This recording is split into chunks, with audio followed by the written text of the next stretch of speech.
All right, everyone, welcome back to the Mission 300 podcast. My name is Jason, here as always with Brian, Tommy, David, and Caleb.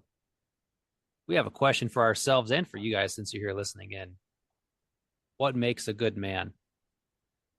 And we want to tackle this question from a few different areas because right off the bat, you have your own ideas of what some qualifications are for good men based on your life, your culture, how you grew up, whatever it is. We want to look at how society's expectations stack up against the expectations of Christian culture for men and how those stack up against the biblical expectation, which, depending on how you grew up, may or may not align with the other two.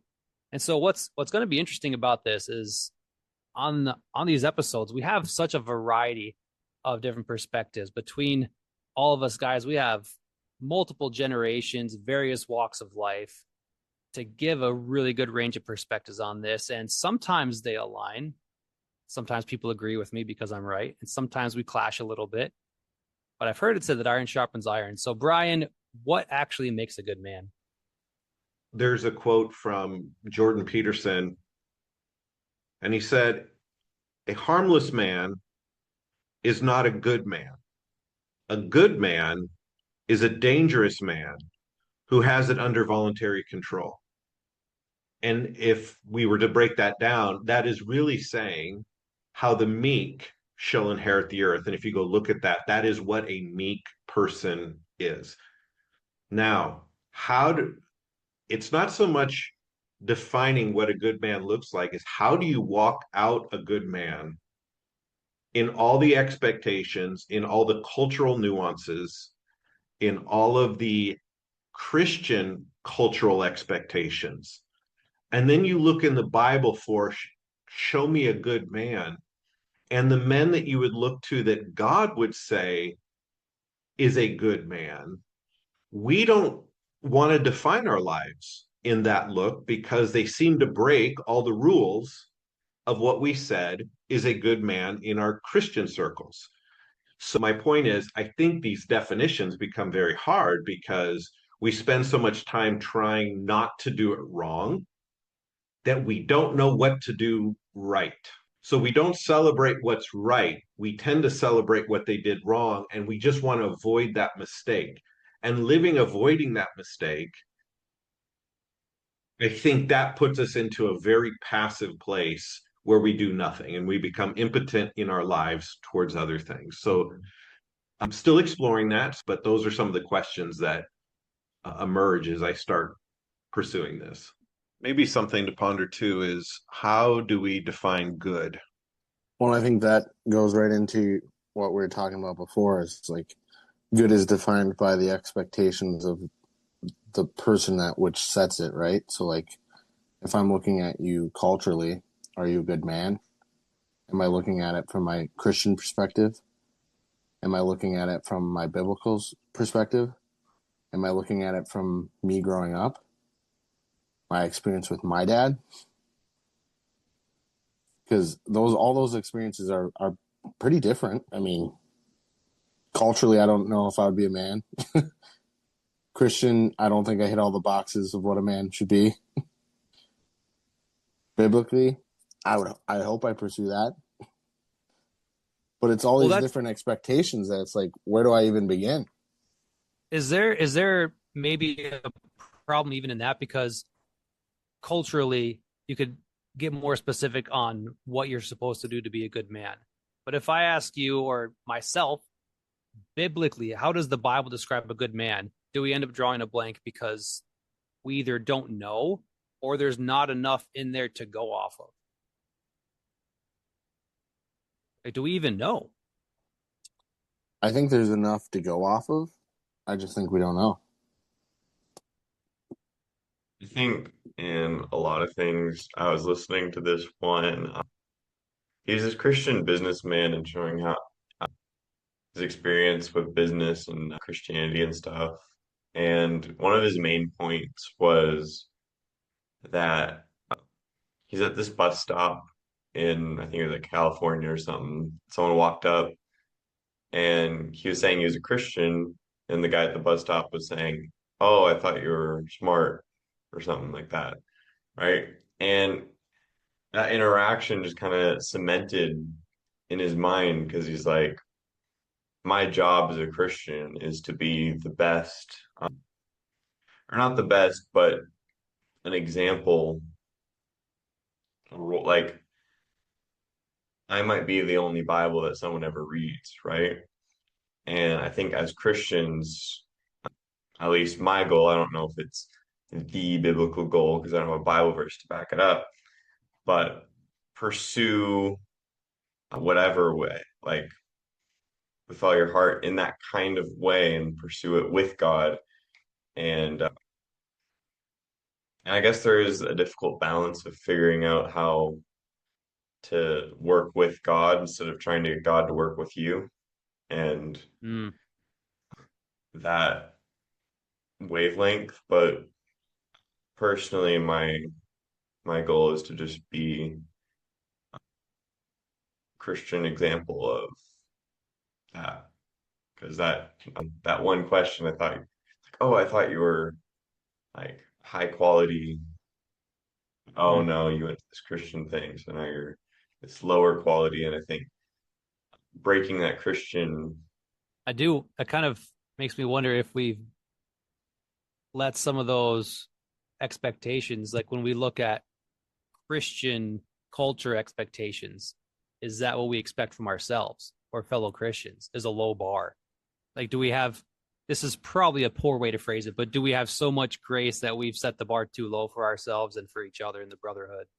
I thought it was very interesting that culturally, Christianity tends to paint a picture. This is what it's supposed to look like.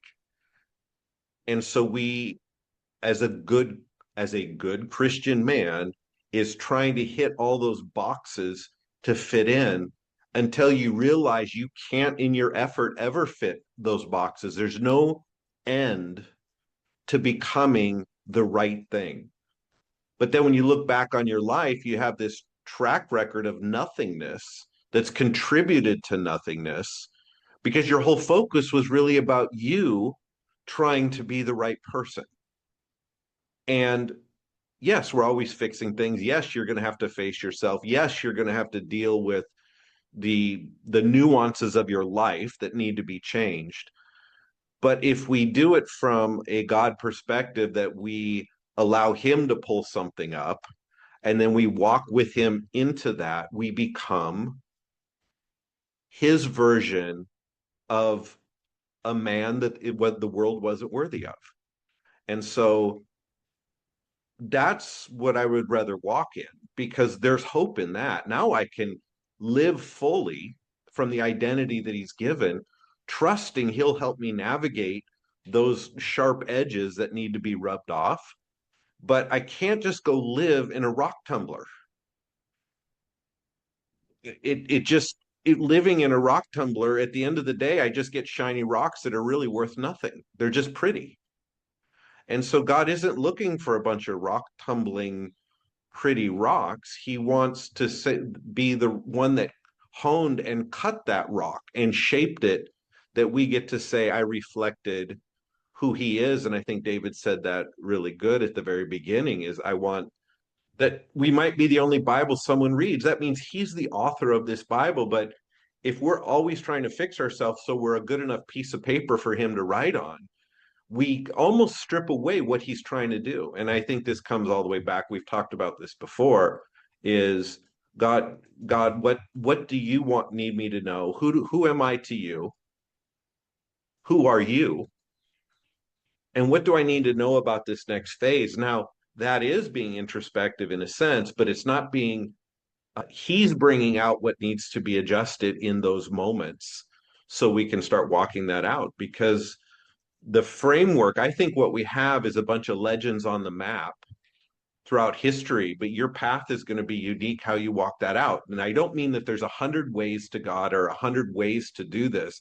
There's really one way for you to walk out what God's called you to. So it benefits the whole, but it's very unique to you. And so it becomes a very interesting question.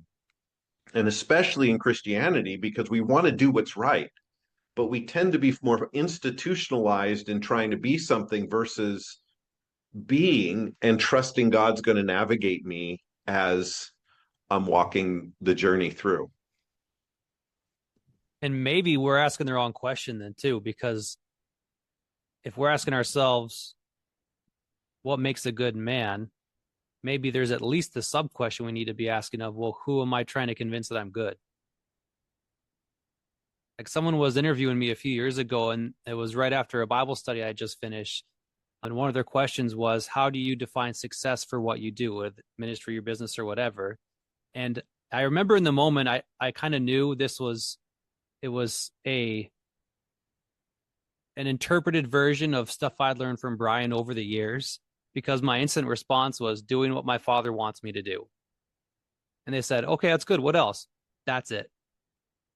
That's literally it. And I remember it was really ironic because earlier that week, we just finished a leadership meeting at the church I was working with at the time, going over different markers and how's this ministry doing? Is it growing? Is it stagnant? Is it shrinking? And all those things.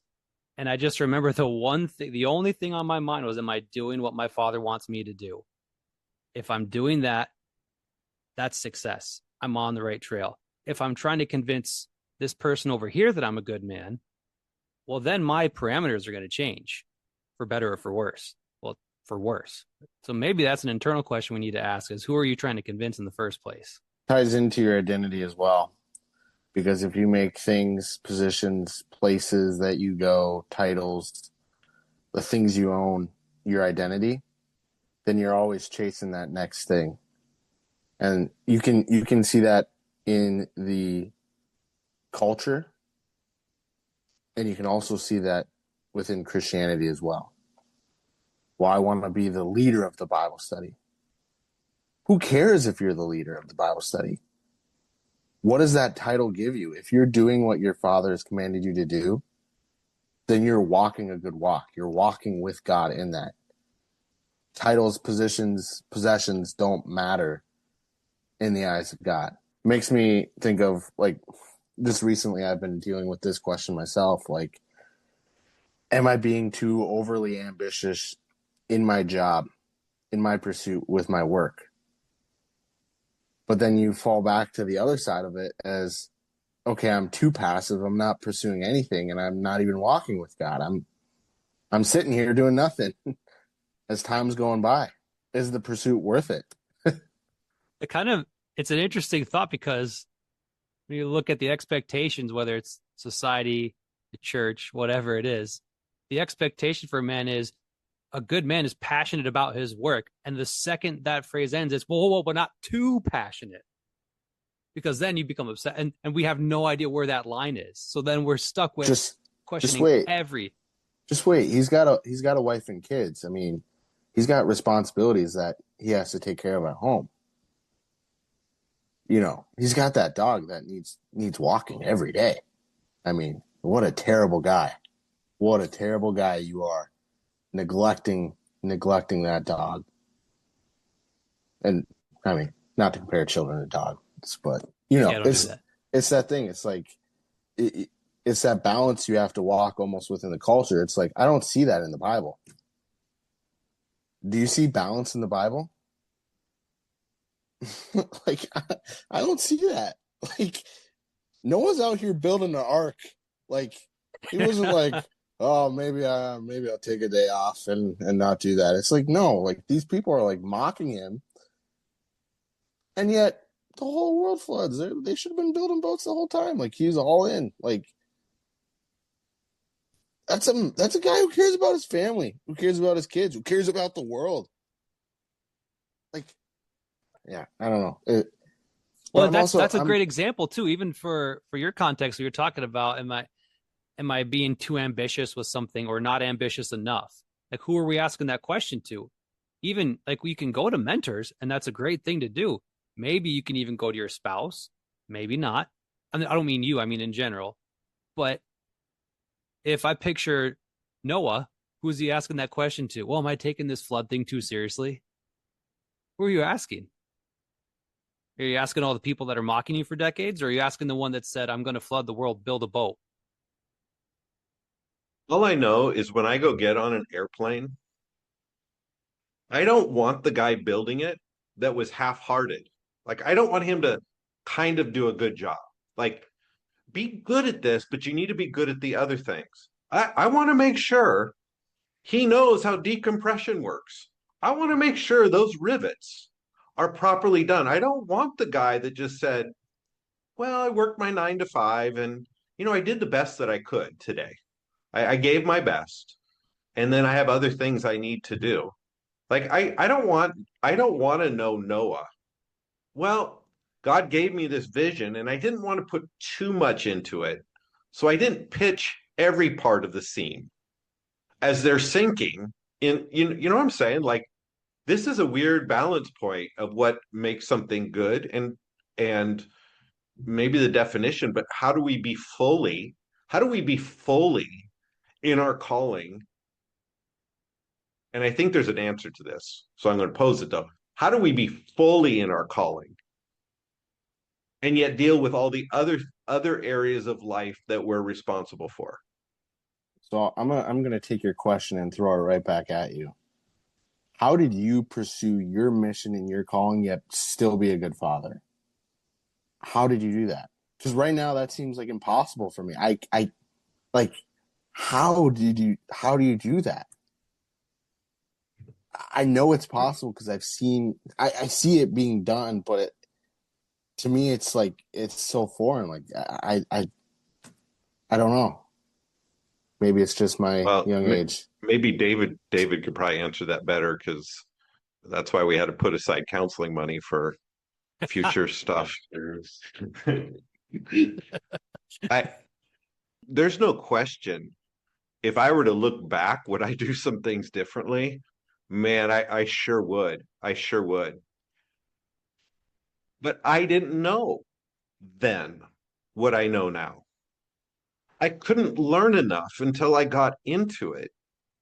And my passion was, out of love for the people I'm called to and the people I'm working with, out of love for what he created me to do, I want to believe that transcends into love for my family, because if I don't do this, what am I offering them? And I would, if someone would say, could I take your path? I would say, please don't. There's a better path, I'm sure. But you're going to run into your own roadblocks. You're going to run into your own things that you'll look back and go, man, I wish I would have done that one differently. But if someone says, here's the roadmap, here's the Google coordinates, and here's the Google map to take you from point A to point B, I think you need to jump off that ship, because it won't be you and it won't be God. And you will find yourself dead on the end of it, because you understood nothing. You had no cognitive reasoning. You couldn't understand the big spatial pieces. Love wouldn't be a part of that. That would be almost self-love. I don't want to screw this up, so I'm going to get this done perfectly. That's self-protection, right? And we all battle that too. So I'm not saying things that we don't still battle, but when you have to sit and go into brand new territory that you haven't ever done before, but there has to be something. I think, to your question, Tommy, when I saw the word and the where the direction, or at least the destination that I was supposed to head towards, and God navigated with me, because I knew nothing. It's like you're walking around with, you got a map and you got a compass, but no one told me about the river, and no one told me about the fence that you can't climb over, or the herd of dogs on this side. Like, no one told me about all these type of obstacles. Then God helps you navigate through. And I think that's more of the context of the verse, that the man makes his plans and the Lord directs his steps. Mm-hmm. It's not that I'm not talking about you set your goals and then God will fit in. Like, he gives you this vision. Now you have to navigate through it. And guess what? You'll discover things about yourself that you didn't even know was there when you hit certain points along that trail. Because there's no measurement of what's right in that. I mean, there's a measurement with what God's saying is right. But if love is your motivation versus self-promotion or trying to find your identity in the journey, I want to believe you'll fail forward. And you fail so many times. And I think being as honest with your kids and your people around you of like, man, I screwed this up. But then you look at, if you get back with God and you jump with him, do you really lose? I like what Jamie Winship says. It's walking with God isn't win-lose. I get it right or I get it wrong. It's kind of win-win. And so back to your point, Tommy, you're always working through all of these thoughts because you want to get it right. And then there just hits a point like, kind of have to unleash everything that I am into something. And then you kind of go back and kind of clean that up. And maybe that's a wrong approach, but I had to come from trying to overcome all the passivity of trying to do it right so I look good. And so I did nothing. I was unmotivated, did nothing. And then you finally step out and it's like, wow, that's wrong. No one's approving of this one. No one's approving of that one. And then you come to the end and it's like, wow, God did. And so I don't know how to answer that question, but I I think there is a point you just got to kind of jump in and build your arc. I do think that's one of the things that's really handicapped a lot of people. I mean, maybe for a long time, is that become so passive. I think one reason we do that is because we're examining all these other people to get an idea of what a good man looks like. But the moment we see a mistake in their life, we're like, well, that can't be the right model then. So I need to like look for another one. Or I need to figure out how to minimize the mistake or avoid the mistakes, thinking that that makes you better and more ideal. But you never get to the ideal. You just don't. The second you find your cultural or political hero, the second you find they have a real big skeleton in the closet at some point. And then that's when the passivity kicks in, because it's, well, if they weren't perfect, I certainly can't be, so I better not start doing this. So my expectations for me aren't going to be so good anymore. And I don't know where we got that mindset that every example that we're supposed to learn from all of our forefathers are supposed to be perfect. But I do think that's one of the things that makes us really passive. Caleb, you were talking about that earlier too, when that relates to people that kind of in your sphere and seeing the level of passivity in people. Yeah, I've seen, I mean, like it's like in the passivity things, like in everything today. It's like in politics and in, just like, I mean, think of examples. I'm not like calling out any of my friends, but some friends I know who just got stuck in their hometown because it was like, hey, I'll do the safe thing, stay here, not go out and experience different parts of the world. And like, I've gone out and I've made a ton of mistakes. Like, it's not like it's been perfect or anything, but like people, like I saw a lot of friends this past weekend, friends who haven't left their essentially their hometown stuff. And they're like, oh, you're doing all this cool stuff. And I look at them and I'm like, you could be doing the exact same thing I'm doing or better, probably, if you would just get up and start moving forward. Like just getting stuck in a certain job because it's like, well, it's what I know is safe. And like when I was trying to get a new job, I applied to like 70 places and maybe heard back from like 10. And then of those 10, maybe like had an interview with three or four. So if you want to count that as like a success and failure rate, that is a very high failure rate. But it got me to my job. So I think like that's just like the passivity thing is way more dangerous than the moving forward and making mistakes. Because I mean, like in my life, if I'm not pushing forward towards something, I can feel myself just floating back down the river that I've been swimming up.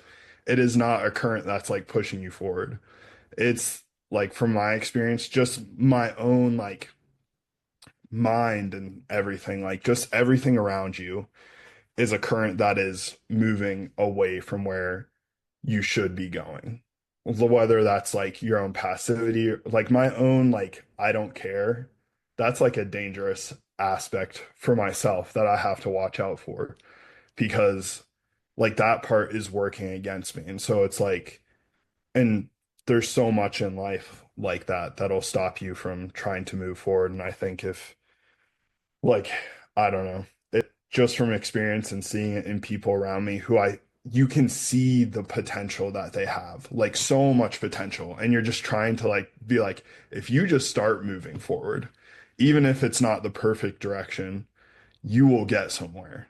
Like that is what I hope for all my friends who, like, in I one of my friends, he got fired from his job, and I think it's the best thing that's ever happened to him. He's now working on feature film sets. Like it's like we always talked about movies, all this stuff. He like loves movies more than I do. And I was always like, dude, you're so creative, you're so passionate about this, you just have to do something. And he got fired, and it's been like the best thing I've ever seen happen to anybody. And you'd be like, oh, somebody losing their job, that's so sad. But it like forced his hand to not be passive anymore. And now he's like getting out there, and I can see the way it's rolling for him. Like, I think in like 10, 15 years, he could be further than any of my friends and I who love the creative stuff, because he's finally gotten out of that passive thing. And I mean, it's amazing to see, but it's hard. Something has to push you forward. And if it's not going to be yourself, hopefully you get lucky with an external thing. Not hoping you get fired or something if you listen to this, but that's what my friend needed.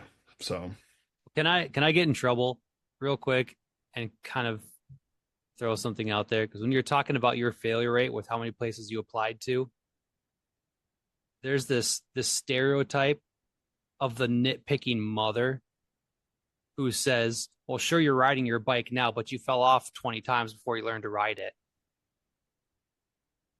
I think that's in a lot of people's heads. mm-hmm. And we don't need that. Like, there's this type of person that does that, and that's all they can do is nitpick the little things that didn't go perfectly. And they have no ability to celebrate the fact that my kid just rode their, I'm not talking about my wife or mother and mother-in-law, but seeing my kids learn to ride their bikes, I literally have no memory of how long it took them to learn it or how many times they fell. There's this victory there. That's all that there is. That's the point. Well, I guess I don't know David's perspective too much, but I guess my question to a dad in your position would be, how did you pursue your God-given purpose yet love your family to the fullest extent? Or is it even that? Like, is in the pursuit, is the love flowing naturally from your pursuit? Can I ask a clarifying question? And maybe you guys are thinking about your answer to that. Why are those different things? So you pursue your God-given, what God's put on you to do, almost like the family's a separate thing to that. I know you don't mean it that way, but it's funny. That's how our thinking is. Like, I know God's put it on my heart to, let's say, build this business, but can I really do that and raise my family? As if God's laying out two different paths and not one path that you walk. I guess maybe this is my fear, my insecurity, my experience is that if I start a family, the pursuit of my other passions, dreams, goals would have to be put on the sideline. Or that if I pursue my passions or my dream that's God given, that I'm going to have to sacrifice my family. And I don't know why I'm separating those two, but I think you nailed it spot on. I am separating them like that. I think you hit something there that I honestly believe this is a deep, mostly subconscious thing that the world has shoved down people's throats. We've made families separate from God's calling or success in other areas of life. And the goal behind that is destroy the family and make it seem like something that holds you back from other things. That's kind of a separate tangent from what we're talking about right now. Well, Tommy, you kind of had a real power emphasis point of asking me how I did this. And it was almost like you're trying to see how you could do it too, but can't square it. So how was I able to do that? Well, because like I lived with you for a month and a half over 2 years, and I saw you purposely pursue what your mission is overseas, yet still have a family, and seeing how you, like David, I'm going to give you flowers. You're a great kid, and you're pursuing your passions that are God given. And I don't know, is it because you've seen your dad do that, so you just naturally replicate it? Or like, do you feel like your dad was never home? Or like, I don't like, to me, I see that you did maybe, and you're going to say you didn't do everything right, but you did a pretty dang good job. Like, and maybe David completely disagrees, but the way I see David and where he's going in life, I mean, I'm proud of him. And I'm so far away, and I'm proud of him. Big time. So I imagine you got to be proud as a father too. But how the heck did you do that? And if I'm gonna throw myself my own flowers, like I'm gonna ask I wonder how my parents did it too, because I don't even know what they did. But I feel like I don't know. I think I turned out fine. There's probably stuff they screwed up, but I think they generally led the right direction. But I have no idea how they did it. And maybe that's the thing, is like you just don't know, but you walk with God in that. I don't know. Jason, you're doing a pretty dang good job. Granted, I don't know all 1,000 of your kids, but they're doing good. Is what I see. So, and Caleb too. Yeah, I mean, you can talk about it too, Caleb. I mean, I've never met your dad, but I see the way you talk about him, and I know that he's a good man. Maybe no one knows. I don't know. Well, the funny thing is, Tommy, is I love how we have these like different stages of life between the five of us here, because I had those exact same thoughts. Because I've known Brian for well over a decade now. I've known David and Lauren since they were little kids, and they're amazing kids. And I've said this for years. If I could buy stock in human beings and it not be weird, it'd be in David and Lauren. I'm not joking. They're that high caliber. And Brian and Valerie have raised them and done incredible things. And I've sat there asking myself, how the heck did they do that? And how the heck am I supposed to do like half of that? But like Brian said, there's this part of like, okay, don't try to be them, be you, because God's with you. And it's going to look different. But in the same way he's with them, he's with us. And we're going to have a bit of a different route. We're serving the same person. We're doing the same stuff, but it's... Well, I'll give you a little mental insight. I have lists of regrets in parenting. There is times that I sit back and go, God, please have mercy, and don't let them be like me. Just let them be what you've called them to be. And I think that I hope, I remember David when he was probably four or five, and I would tell him, I want you to love me, but I want you to love God more. And if you ever come to me and say, I love God more than you, Dad, I'm going to be the proudest dad. And I'll never forget, and it was probably like 4 years old, 5 years old, maybe five. Comes in the room and he's like, Dad, I don't know if you remember this. Dad, I love you, but I love God more. And it's like, I know that's at such a young age, and the concept of that wasn't fully, that takes time to fully develop. But I hope in the journey that no matter what happens, David knows who to go to hear the right answer, get life, move forward. And if God becomes the place to go when things aren't going right versus just me when I don't always know what to do. So the only thing I can model, and I hope I did, is man, when I screw up, man, I screwed up. But get with God and get that answer going again so we show how to get to that point. And I'll be honest with you, I don't have a parenting tip because I was learning along the way. I was trying to figure myself out. I didn't even know how to be fathered. Like you're learning all this stuff in your journey. So how do you be a good man? Would you say, well, you're a good man, you did this? I wouldn't define myself. I see myself as like, oh, there's so many measurements I got to get to be the good man. But I love God. I love my family. But at the end of the day, we are eternal. We're not temporal.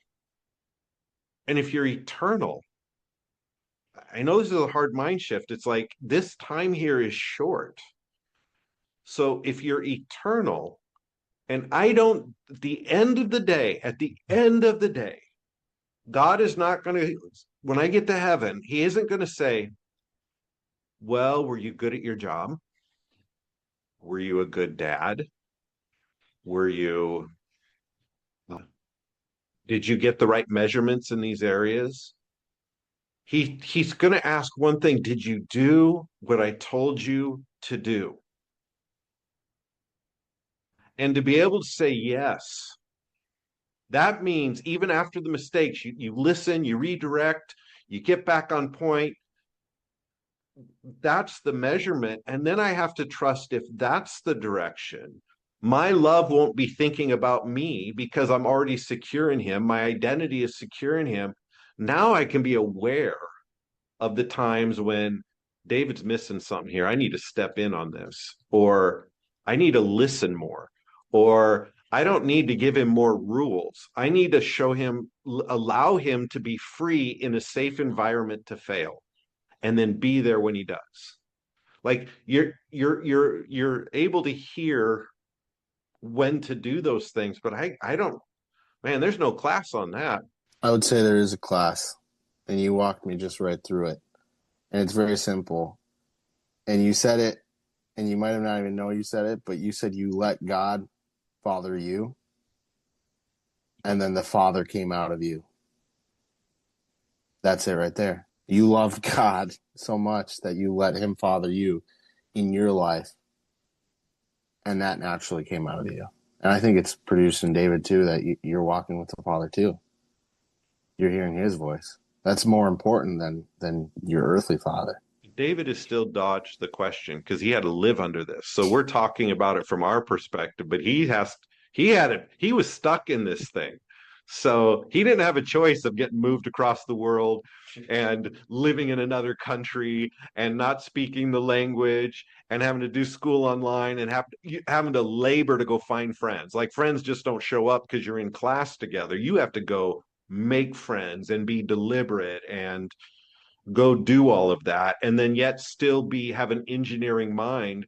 But you know how most engineers are recluses, but he didn't become that. He's like as extroverted as he is introverted. Like actually he doesn't have an in between.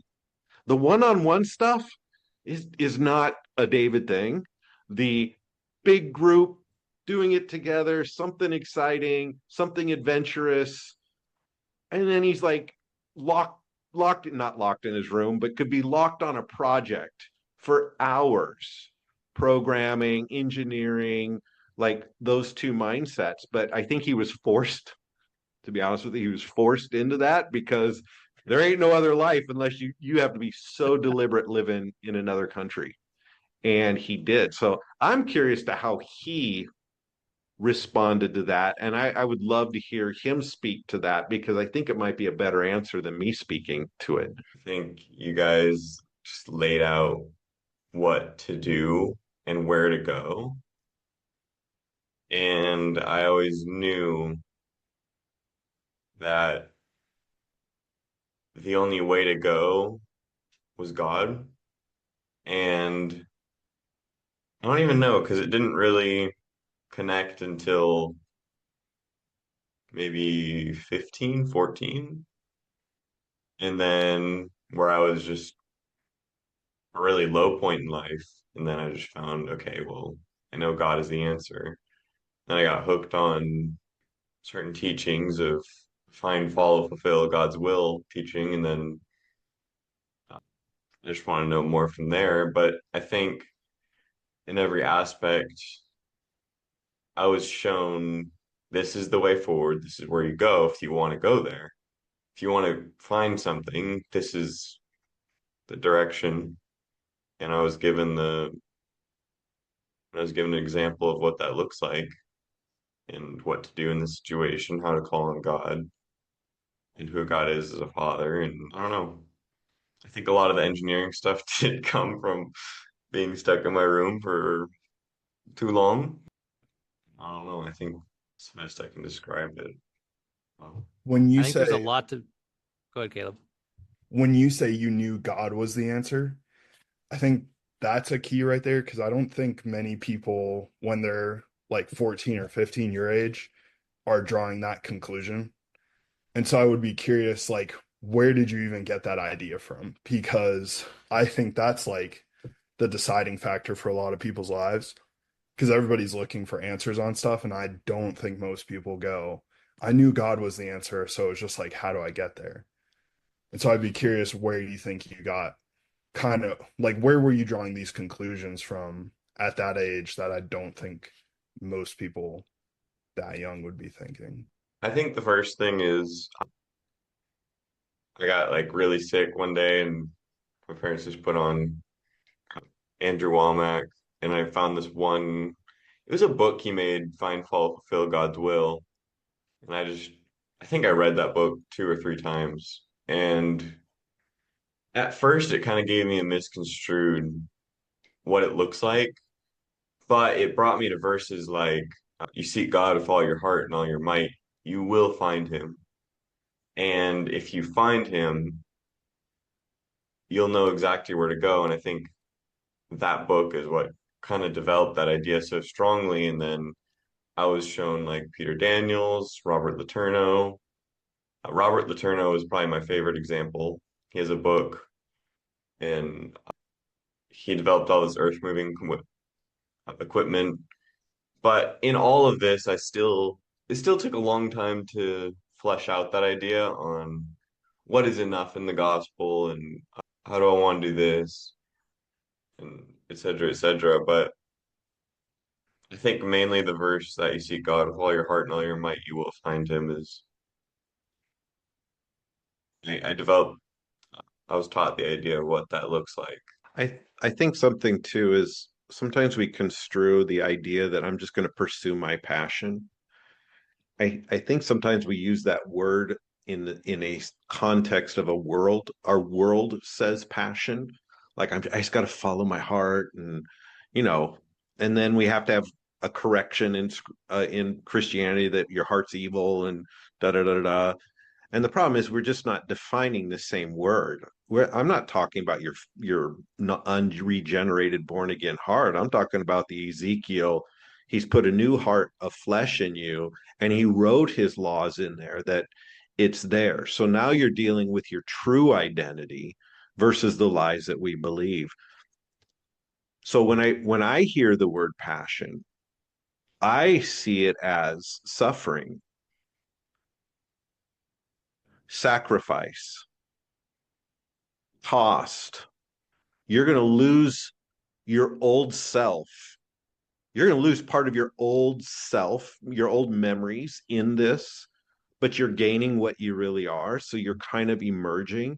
And it's interesting. We call Jesus going to the cross the passion of the cross. For the joy that was set before him, he endured the cross. We look at it as this glorious journey of following our passion that we almost get to comfort and peace. You have to be at peace and at comfort before you pursue God's passion. Otherwise, you'll try to find your identity in the passion, and that's a completely different concept. That's what destroys families. That's what destroys lives. That's what's selfish.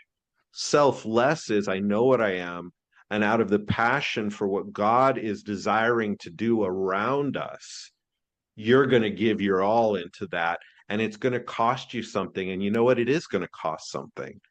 There might be times your kids don't like you. We still love them.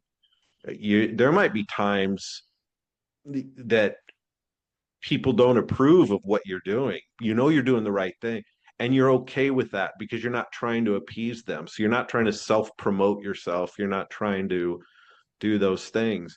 And I'm still learning. Like I'm in a new phase now. Both our kids getting ready to go off to college, and it's very different now. Now it's me and Valerie. Now we're discovering what we're both passionate about because she had to sacrifice substantially to make this happen. So the idea of following your passion, if it's like man needs to follow their passion, oh, so then other people around you don't get to follow their passion? But if it's defined properly, we're all doing our passion because there's sacrifice at times to accomplish your passion. There's sacrifice in you putting down what you're wanting to do for what is truly the fruit of the thing you desire to do. Like that's really part of your true heart and your true identity.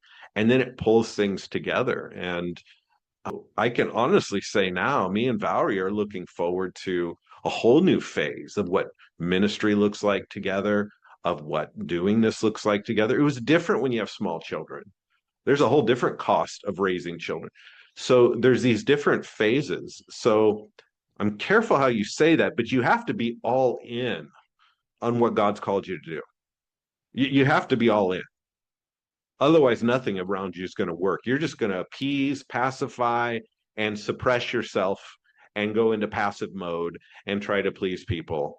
And I'm telling you what, that's a miserable, miserable, miserable place of life. And it's not what God's called us to. Caleb, maybe you can comment too, because your dad's very passionate and very, very, when I say driven, not in a self-motivated driven, but it inspired, I'm in the right vein driven. Yeah, I think I'll say like preemptively, like it wasn't easy as a kid with how like hard he worked because there was a lot of time that he was gone. And I mean I remember times when I was like a little kid and I just didn't understand why like dad was gone and my mom had to deal with that and I'm just like pissed off and everything. And but I think now like looking back on it and seeing like the fruits of that labor.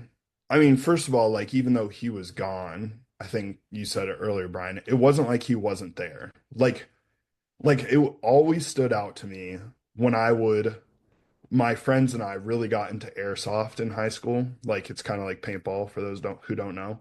And when my dad would get home from 3 a.m. on a Friday night from driving from 3 states over tired, he would be up the next morning at 8 a.m., getting up to take my friends and I to go play airsoft and not just sit there out of it. He did it with us. Like, and that always blew away my friends. They were like, "Oh, your dad's the coolest, blah, blah, blah." And what made him the coolest was just that he was there, like in doing something with us. And I think like I just remember being able to be a kid and being like super proud of my dad. Like being like, "Oh yeah, he is the coolest." Like I didn't even realize until my friends were telling me. And so I think even though it was hard and everything, I saw my other friends' dads who, well, when they got home on the weekend, they were going to go play golf with their buddies so that they could get away from their families because they were tired from work. And my dad was like, "Hey, we're going to go work on the yard outside together. Hey, we're going to go do this together." So for my dad, like it was like full passion at both. It wasn't like, okay, well, I'm going to like try and make some time for the family and try and make some time for myself.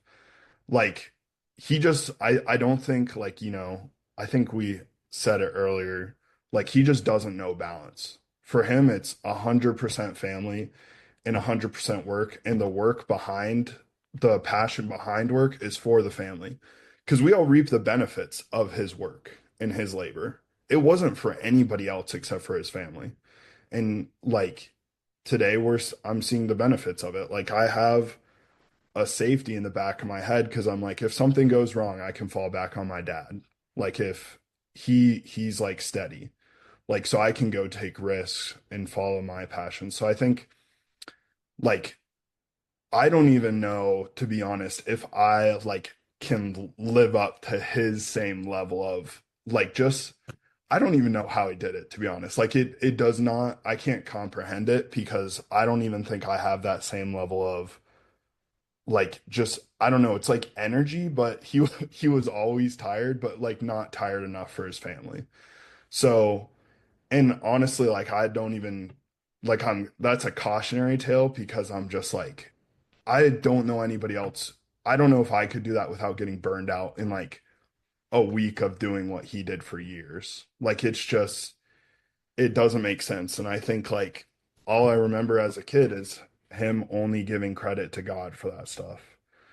And I mean, it wasn't like, I'm not saying like, oh yeah, like if you do that same path, it's going to be really easy on your kids. Cause I mean, it wasn't like until basically I was like 13 years old.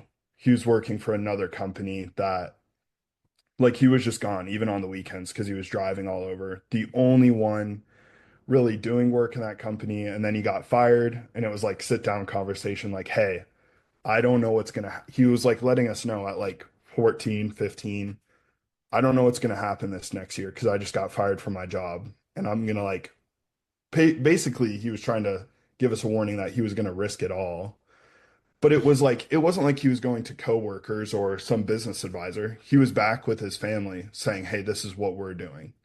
Like, so even his work was like, we were involved in it somehow. Like, it was just like, my dad would take me to work when he could. I like still know people in the mining industry that he works with. All of his employees like come over to the house. They're all friends with the family. So it's like, it's almost like, I don't know, like I've never seen somebody work so hard as him and be so passionate at their family. I mean, granted, like I get a first-hand look. But it was, yeah, if you do that, go down that path, it's not an easy one. Like I will, like, and I'm saying that from my perspective, but I don't even, like, I'm sure there was times where it was not easy for my dad, like, if ever. Like, I don't think he ever has made it easy on himself, but it, it's a rewarding life. So I don't know. It's tough because that's not like I almost don't want to advise people to do that because I've seen like just how much he's given up. You have to sacrifice everything. Like you're saying, Brian, it's really his passion, is his business and his family. And somehow they are like fully melded together. And I mean, yeah, there was a lot of time where he was gone and still is, but he, I mean, even now, like on family vacations, he's still working the whole time.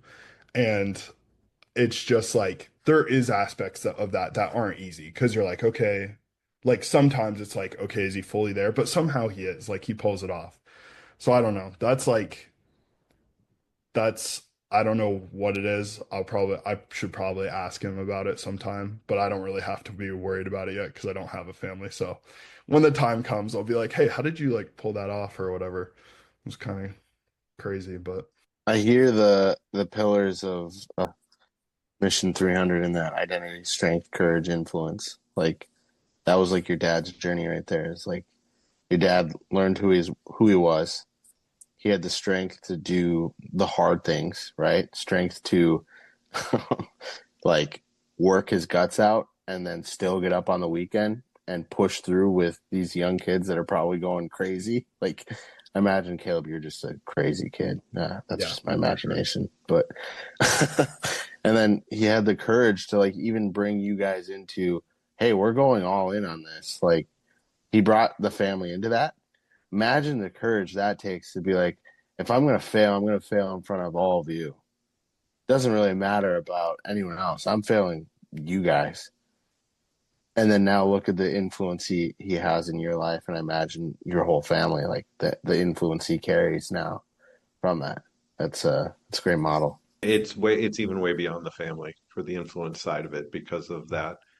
And I want to define something. I like what you just said of the identity, strength, courage, and influence. And actually, David said this at the very beginning is, oh, you're not, oh, you're a Christian, so you're not smart. When I think of what we give ourselves to, is you take the strength that you know you have, that God speaks to you, you have this strength. You give everything to making that the best it could possibly be. You don't care if man approves of it. You don't care if somebody wants to hire it. You just make it the best that it can be. And it produces confidence. It produces those other areas that you're humble. You can be meek. You don't have to self-promote because you know what you are, but you are good at it. So if you know God's gifted you like David with engineering and he does it half-hearted to find a job, I'd be disappointed.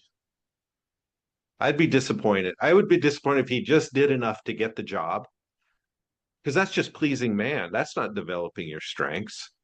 But if he gives everything and the job doesn't even appreciate it, but he keeps giving to it, in time, he'll give it towards something else that's better, that's sacrificial, and it will influence things. So I think all these terms get so convoluted that what makes a good man?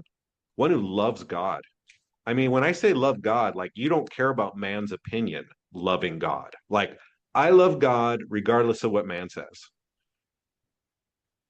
Now you have something to offer those people around you. And so, And one point I want to add to, because like now I talk about like, oh, this is awesome. Like, look at all this stuff that happened because my dad did all this. And like, I'm sitting on the other side of everything he did. But like, when he was my age, like two years younger than me, he had just moved to the States and he was working like a minimum wage construction job. And he was like, I think he grew, but in my head, from my perspective, for him to be where he is now, I think like when he was working that job that like, like isn't like as impressive, quote unquote, I still think at his core he was still the same person. And so I have to remind myself of that personally because sometimes I look at my dad and I go like, what am I doing? I'm not like there yet. But really, that's just who my dad was from the start. The working hard and full passion, full love for the family and working. Just as a kid, I just remember my dad always moving forward. And so I think like that's that's like almost my standard of being a good man is just pushing forward towards something. And then I think too, like that, I don't know, that like I definitely have less pressure of the family thing because that's just not in the books right now. But in my head, I'm like, if you're pushing forward so hard, like your family just gets carried into that naturally because you're like they're in it with you. And I think like that's that's it. Like it's like, and that's what you see the characters in the Bible do. Like they all messed up pretty bad. Some quote unquote worse than me, but like they all kept on moving forward and they're credited as being like these great characters of faith and all this stuff like in Hebrews, like all these like hall of heroes basically. And if you were to like pick out their mistakes in their life and they had let them, if they had let those mistakes stop them, like we wouldn't even be talking about them. And I think that's like where it's like just keep on pushing forward. It's been cool to see it over the years, even in the podcast from a distance, like in you, Tommy, Jason, Brian. Like we don't know all the behind the scenes, but it's like, okay, look where we are now versus 5 years ago. If you're 1 inch forward, wow, that's crazy. But like, look how much more forward it is. It's unbelievable. And it's like, which do you want to think about to propel you forward? And I think that's what makes a good man. Well, we're going to wrap it up with that. I want to give you guys some homework for those listening in. There's a poem by Rudyard Kipling. It's called If. Go look it up and read it. You can listen to some people read it on YouTube as well. There's some really good just audio files out there of it, but it's called If by Rudyard Kipling. Go look it up. We appreciate you guys tuning in. Till next time, keep the faith and stay in the fight.